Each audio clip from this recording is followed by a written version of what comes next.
Športna zveza gluhih Slovenije je razglasila najboljše gluhe športnike in ekipe v letu 2019. Najboljši športniki so od svoje matične organizacije prejeli velike plakete. Sekretar Športne zveze gluhih Slovenije Anton Petrič je uvodoma naštel vse pomembne športne projekte na mednarodni ravni v preteklem letu. Predsednica Športne zveze gluhih Slovenije Sabina Hmelina je v svojem pisnem pozdravu vsem športnikom zaželela veliko uspehov in dobrih rezultatov na tekmovanjih, dobrega zdravja in čim manj poškodb v letu 2020.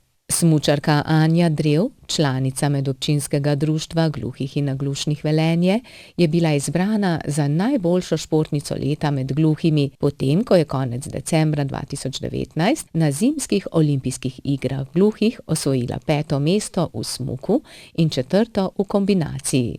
Za slovensko gluho smučarko je to že 4. naziv v karieri, najboljša je bila že v letih 2010, 2013 in 2017. Marino Kegl, tenisač kluba ŽTK Maribor in član Društva gluhih in naglušnih Pomurja Murska Sobota, je bil izbran za najboljšega športnika med gluhimi. Laskavi naziv mu je prineslo osvojeno 5. mesto na svetovnem prvenstvu gluhih v tenisu Antalija 2019 in doseženo 3. mesto na svetovni teniški lestvici gluhih. Posebno priznanje za uspehe najboljšega gluhega športnika je prejel tudi Keglov trener in oče Darko Kegl.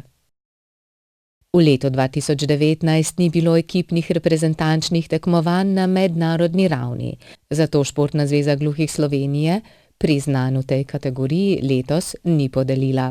Na podlagi točkovanja uvrstitev športnikov in ekip iz Društev gluhih in naglušnih Slovenije na državnih prvenstvih gluhih 2019 v različnih športnih panogah so največ točk osvojili športniki iz Aurisa, Medobčinskega društva gluhih in naglušnih za Gorenjsko Kranj. Za ta vrhunski uspeh so prejeli plaketo, ki jo je prejel Stanislav Mur, vodja športne sekcije društva, skupaj z zasluženimi športniki. Dogodek so popestrili člani Društva gluhih in naglušnih Severne Primorske.